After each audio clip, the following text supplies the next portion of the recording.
Yo, what's cracking? It's your homeboy Ice Cube, and you tuned in to Everything Snowboarding and More podcast. You know what it is, baby.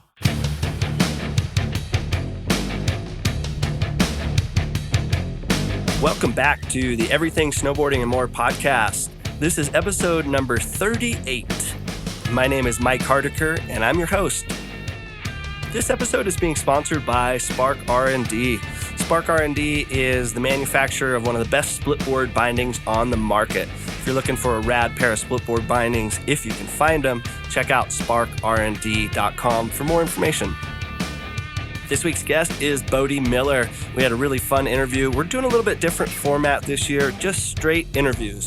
Not a lot of me rambling, more so of the people that we're interviewing talking. So without further ado, let's kick it off with Bode Miller.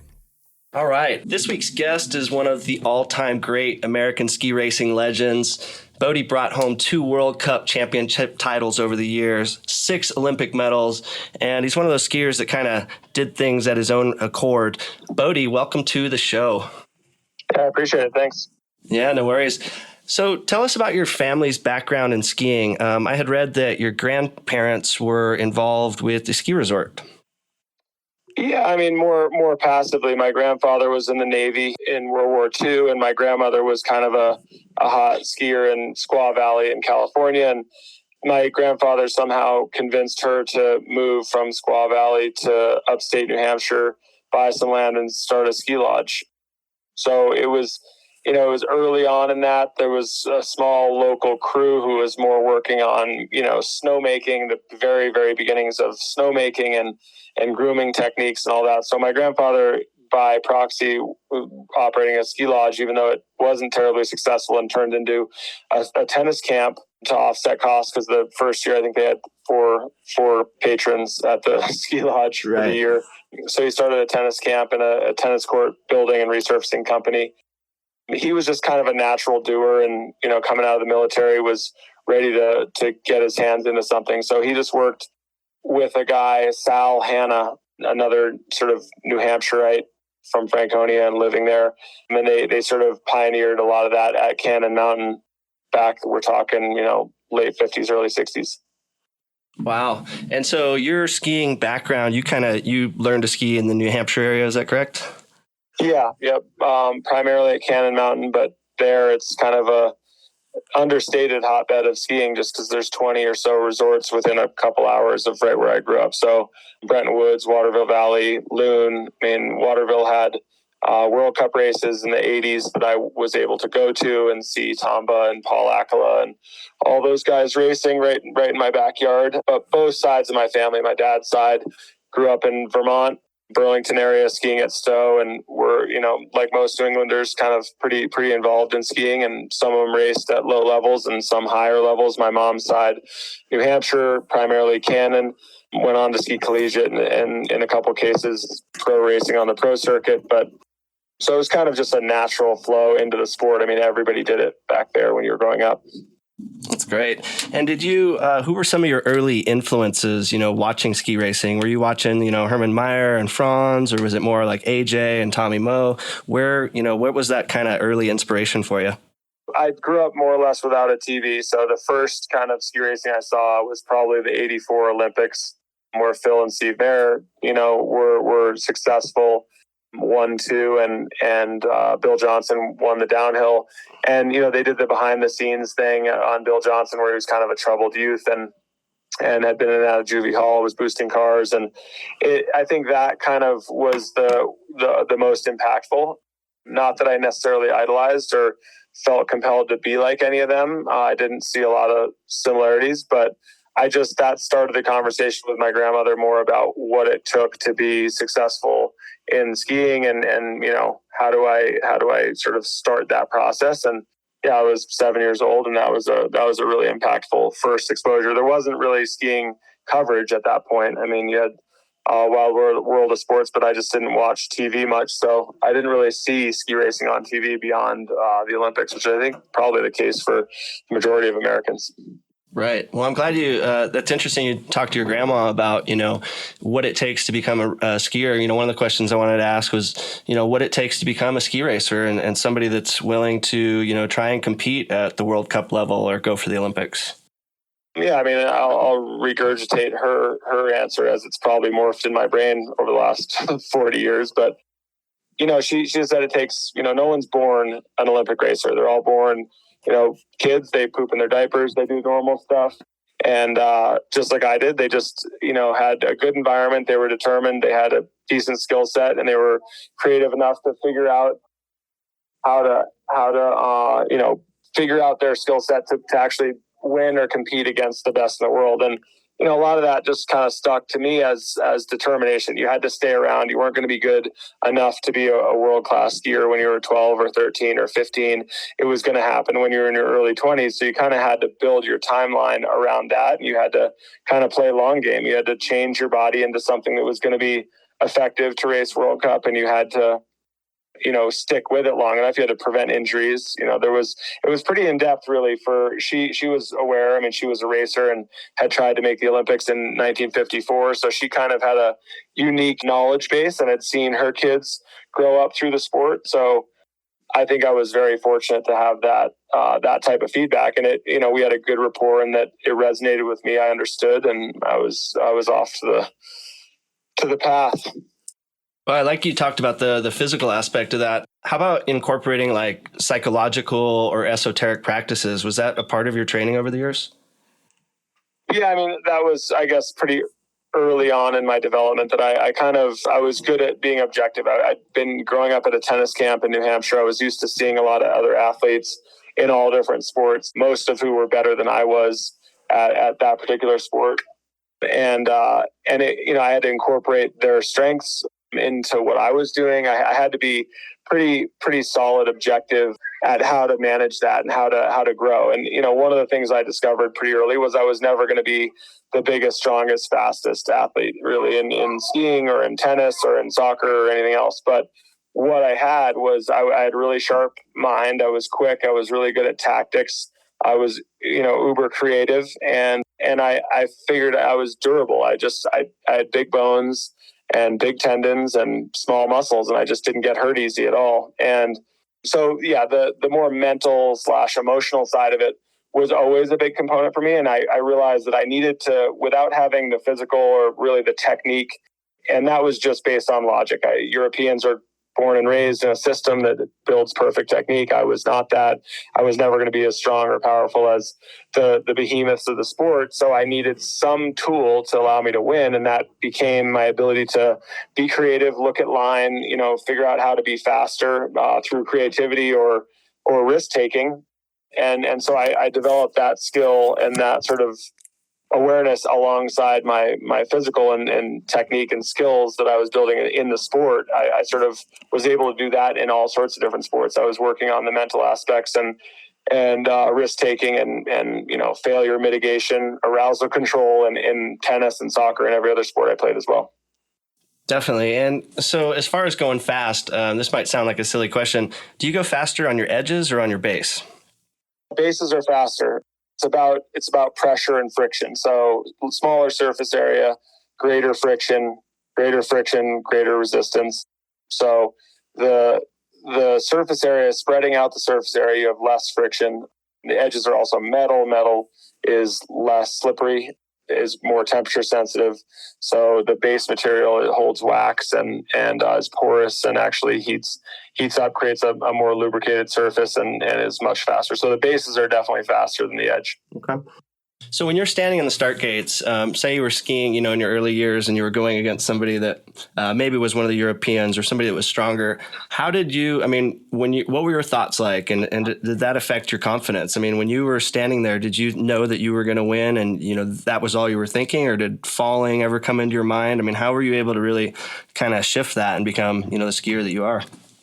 Yeah, I mean, it was all part of it. I think, maybe sounds a little bit idealistic at this point, but in my opinion, even back then, success, I think it was Winston Churchill or somebody who said, success is crashing 9 times and getting up 10. And that was really a pretty solid embodiment of my philosophy. It was like, I realized that I wasn't going to fail at what I was doing unless I quit, unless I stopped doing it. Ultimately, if I got too old or something like that. But at that point, that wasn't really in my mind. It was more a matter of, as long as I can keep getting up and keep pushing forward and keep trying to excel, I figured that was kind of my incremental success. So when I was racing against better guys, which was honestly the majority of my career, there was guys more qualified from their CV or whatever based in the sport to win that race than I was. They were stronger. They had better skis. They had better technique. They had a better start position, a number of things. But what I was, again, really good at was taking a look at a course, figuring out where I could take risk, even with a lesser skill set. Where could I take risk to make up time? And then how much intensity could I bring to the sport? And most guys were racing at a younger age. There's no prize money. You were just racing for maybe a ribbon or a very small, trophy and bragging rights. So the actual risk that most people were willing to take in that situation was just it was just slightly above what you might do just average skiing. If you were just skiing down a trail, are you willing to tuck and straight run the entire trail and risk serious injury or death just to get to the bottom for no real reward? And so what I did was I made mental scenarios for myself that enhanced my ability to commit to the outcome. So I would build like a method actor might, I'd act like in my mind, I'd build these whole stories, write them out and practice them. And, that I was saving my sister from drowning or from a bear, or that I was all these different experiences that were anything from a movie re-scripted to fit me into it to real life experiences that were slightly audited or modified. And I would play those scenarios, and I was racing the race with a mindset like I was saving someone's life. So I just brought a whole different level of intensity to the sport that was really, I guess, false, but I was making it real in my head. And as I got good at that, I realized that was a huge asset, that I was just able to do things that other guys couldn't. I could take risk. I could manage things differently than I could if I was simply racing for a trophy or for a little prize money. That's great. It's almost like future focused thinking, like as opposed to somebody that crashed on the run previous and that's all they're thinking about. And at that point, you you're on a whole different level. And I love you got to fall 9 times to get up, and the 10th is the magic number. I mean, I think in professional sports, we've only had a few baseball players ever hit 400. And so that means, out of the 10 times they go up to bat, 6 of the times they're striking out. And these are, the best of the best. So that determination definitely, seems like it's a huge part of who you are in your skiing. And how about as far as, business and entrepreneurship? What are some of your favorite pieces of outdoor tech that you're seeing right now in the ski industry? I think it's the same, right? You have to be willing to take risk, and you have to be willing to make mistakes. But, with what I'm doing right now, I have a ski company called Crossin and a tech company called Skio. And Skio is right now launched on Android and iOS, SKEO. And it's a free app that basically assists people in their ski pursuits. So everything from passive coaching to recording runs. And there's a bunch of apps out there that do similar stuff. And I would honestly say, I don't think we're at the top of that list of apps, but where those apps are tapped out and really kind of until technology or whatever your phone can do gets better, they're just kind of there. Ours does all that stuff, but we really, the foundation of the company was these sensors. My partner started he's a doctor in neuroscience and was working with pediatrics and putting sensors on patients and babies and trying to predict stuff. And he's an avid skier. So the sensor technology that he brought in, and then the algorithm engine that he put behind it, that takes all these disparate data points and makes them into something really useful and helpful to the skier, is really where the secret sauce is. And we don't have scale on that yet, whereas the free app could go out to 10 million people or 100 million people. The hardware we're scaling up now, and we have a couple thousand of them out this year, and then next year we'll have much more volume. But that one sensor goes on either ski just in front of your binding, and one goes on your chest like a heart rate monitor, and it gives you incredible objective feedback on what you're doing. And the reality is why I, joined the company and started as a, investor and owner, is that it's stuff that I would have loved to have when I was younger. I always kind of battled with my coaches about subjective analysis of skiing, and it's not just for kids who are trying to be racers. It's really it's hard to understand skiing as a recreational skier. It's hard to know how to improve. It's hard to really, you can get a ski instructor, but one instructor will tell you one thing and another will tell you something else. And I think that's confusing and a little bit annoying for people, that there's just no objective data. And so I was super psyched that the technology had come. I tried this sort of stuff back in 05, 06, and it just, the tech wasn't there. And now it is. And we're able to deliver some really cool features. One of the things is we took all that data and reverse engineered it back into the avatar, which is easy because essentially all the data comes from you skiing. So it's what you're doing. It's just we had to reverse engineer it back into a digital version of yourself. So on your phone, you're able to see everything that you did in your previous run or the season or anything else. And I think ultimately that's going to be a really cool component of this, is just, not bragging rights, but kind of the ability to post these digital videos that represent what you do while you're skiing. And I think, those are all things that I just think are fun and would be exciting. And I wished I had when I was skiing, both for competitive analysis and baseline and having objective data that I could test skis with and see which is really better, not just a time or split time, but actually look at radius and G-forces and acceleration and deceleration and all these things that are, in my opinion, critical to understanding and making good decisions in the sport. So I'm super psyched about it. I think, we're a little early now, but by next season, I think we're going to be, a really powerful, cool, fun tool for people, anyone who's out on the hill. Yeah, it sounds like a great learning tool, for even, any level of skier, somebody that's looking to improve. And like you said, with the instructors, you could go to a different resort and one instructor talks one way, one another. And I mean, that seems like a great way because, right now it is kind of hard to go online and, watch a video, this is how you make G-turns. This is what you, for a snowboarder, this is how you jump off a cliff. I mean, you kind of have to have some sort of feedback and some sort of data. So that's kind of brilliant. What do you think about the recent growth in freeride and backcountry skiing, and how is that affecting ski racing popularity now with the next generation? Yeah, I think it's awesome. I mean, it's been a long trend, honestly, that's gaining traction now.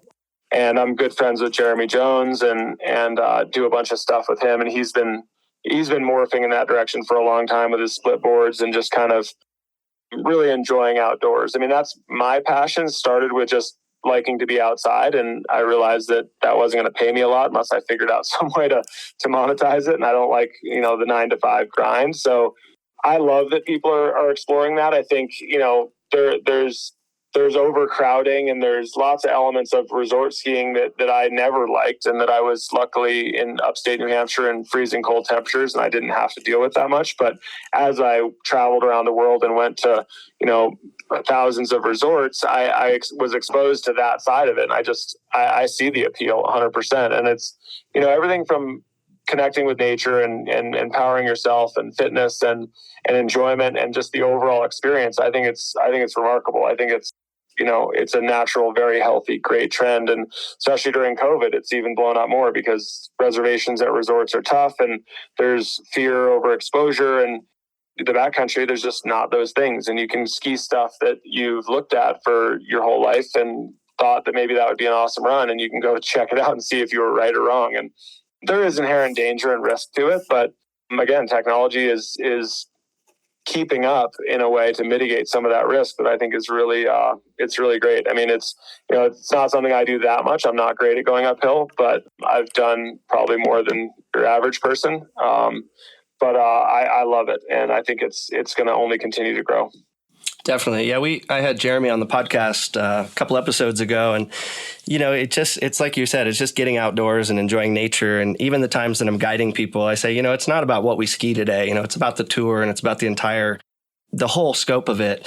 And with COVID this year, all of a sudden we saw just an absolute boom in the backcountry where you can't buy AT stuff right now. Split boards are almost all sold out, all the Jones stuff, all the split board bindings. And like you said, the reservation systems at the ski resort and the crowding and people just wanting to get outside.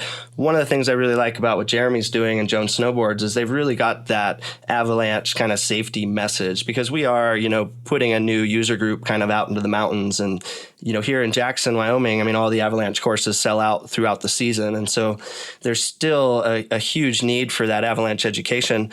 Did you get caught in an avalanche when you were a young kid? I did. I've been in a handful, but that first one was probably the most dangerous and the luckiest that I survived. I was up at Tuckerman's in the spring on my little sister's birthday and hiked up with a bunch of guys. And we realized once we were way up over the head wall that, I was 12 years old and it was pretty hectic. We'd had a couple slides from hiking, kicking your boot in, it breaks off, and one guy got taken down in that, and he was fine. And then another guy lost his skis, so he had one ski, so he was hiking back down. I was the only one left up there.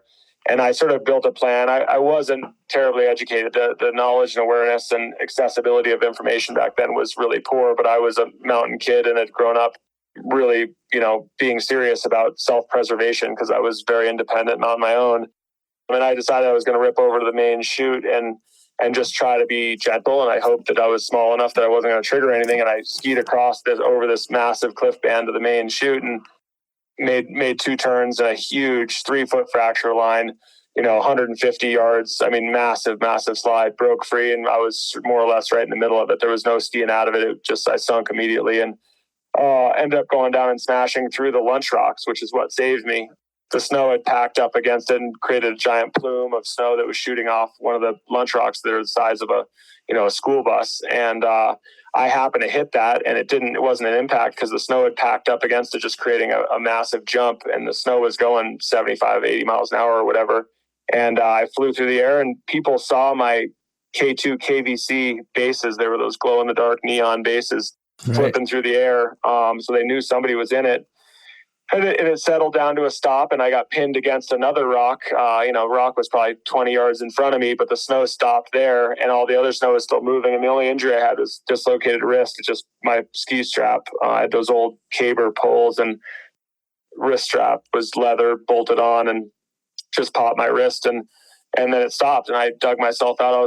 Because I flew through the air like that, I landed on the top, very top, and it had kind of slowed down enough by that point that I didn't sink in a ton as it kind of decelerated down in the bowl, and I was able to pop my head up and dig my way out. It was the snow where I stopped was 5 meters deep, so I could have been anywhere in that 5 meters, and at that point, no one was. It would have been done. So very, very lucky and fortunate, and also a wake up call for me, which I had a bunch of them throughout my young career that demonstrated to me the need for knowledge and awareness and preparation, and also just overall safety in the sport.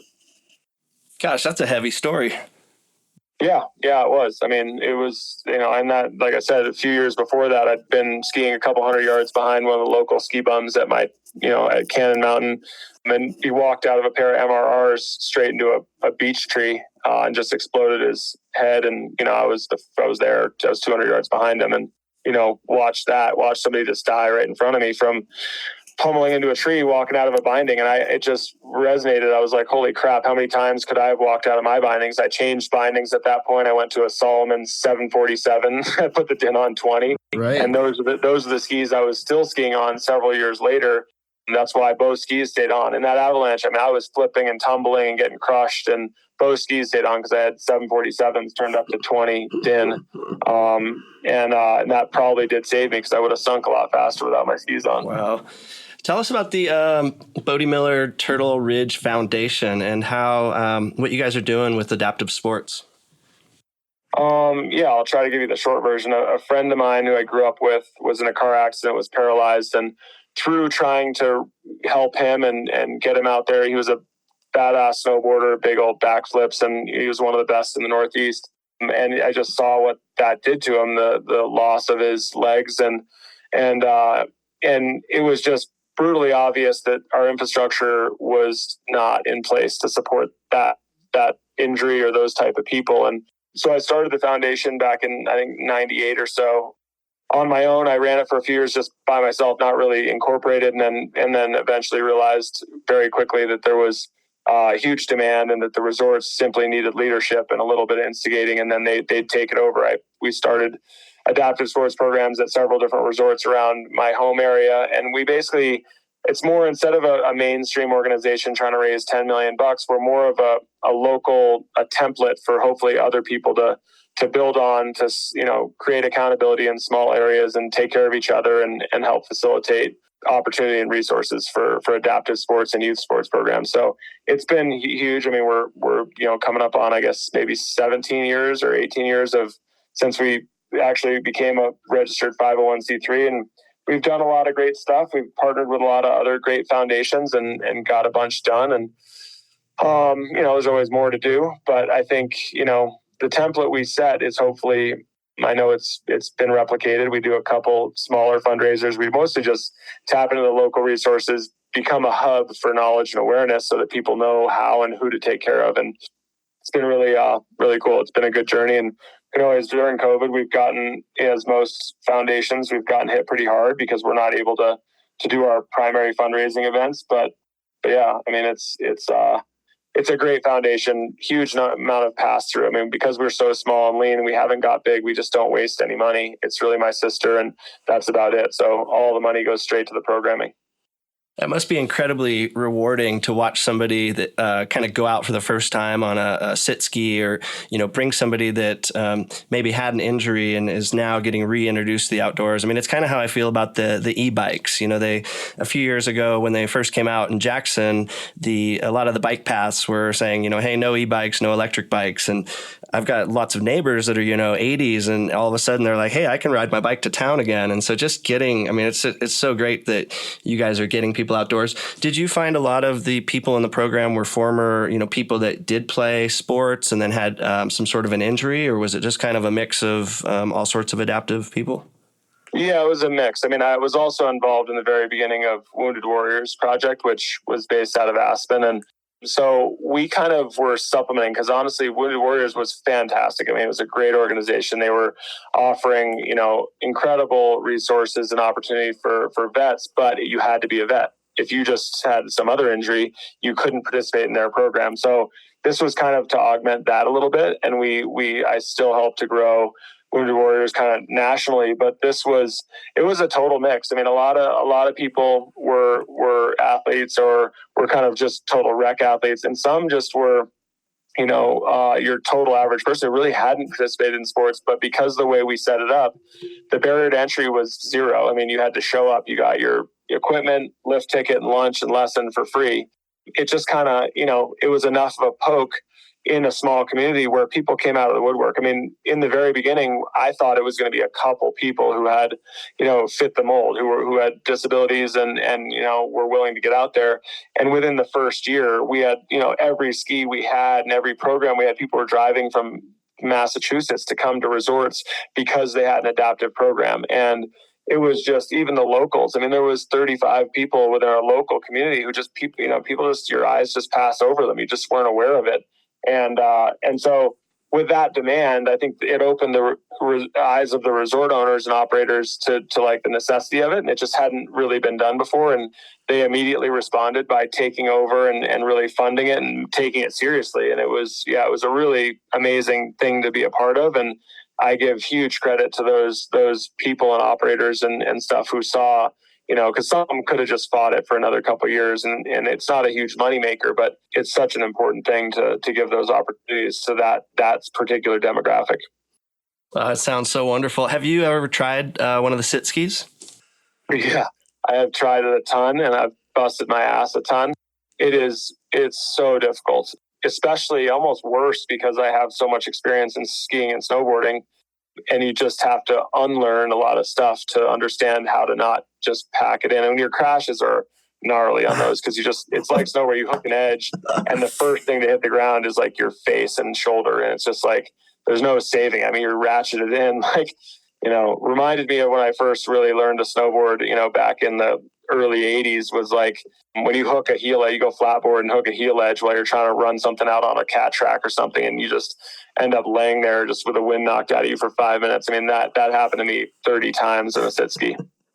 Wow. It sounds like it's hard. And even just watching the videos, I mean, it's so impressive. And I think there's a couple of videos out there now of a guy up in Baldface just ripping pow and another guy hitting jumps. And it's just like, wow, this is pretty next level. We're going to wrap it up here. Is there a most memorable ski race that you have over the years? Is there one that kind of sticks out for you, or one that maybe you go back and watch a replay of? I'm not overly nostalgic about going back and watching replays, but yeah, there's a bunch that were remarkable. I won Wengen in 07. It was just the most raw and most like gnarly version of the way I approached ski racing. I just took so much risk and skied really well, had great equipment. It was a combination of lots of stuff. The day was beautiful, it was sunny, and the visibility was great. And at the very bottom, I kind of knew that I'd put down a good run, that I was going to win. And coming into the last, they call it Stump Alley. It's the very bottom of Wengen. It comes through this narrow part, and then there's a little S turn, and then off a jump into the finish. And I definitely could have taken it a bit more easy, and it might not have even been any slower. But just the way in that moment, I was just so immersed in my skill set and what I was doing and the experience of the whole thing, that I was just like not willing to back off, and I absolutely pinned it in there, took insane risk. I mean, the kind of stuff that works 1 out of every 1,000 times. And it just happened to work. And I boosted off the last jump and basically collapsed and crashed into the finish, across the finish line. And at that time I was ahead by some huge margin, more than a second and a half or something. And I just remember it being like, that was the most ill-advised decision-making I've probably ever done. But it was so rad, because I think a lot of people connected with that approach of just you only have that moment. If I hadn't done it then, and maybe it never happens again, where I have that chance to roll the dice and make something unique. And that kind of thing, it's like a totally sneaky, impossible to understand unless you were there watching it. It's the kind of thing that speaks to people. It inspires people, and it does different things than if I hadn't done it. And that one has always stood out to me, because I knew it then, right when I was doing it, and it was a conscious decision, and it worked out. I'd done a lot of stuff that didn't work out.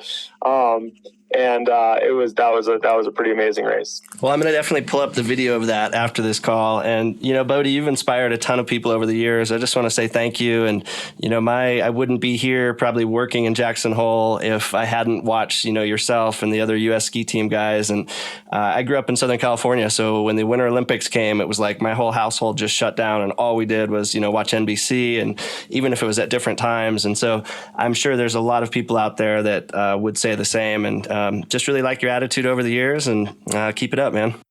Right on. Appreciate it. Yeah. Thanks, Bode. Have a great day. You too. All right. Bye. Okay, that was a great conversation with Bode Miller. Be sure to tune in next week. Our special guest is Les Stroud. Les Stroud is known as Survivor Man. It is a really, really fun interview.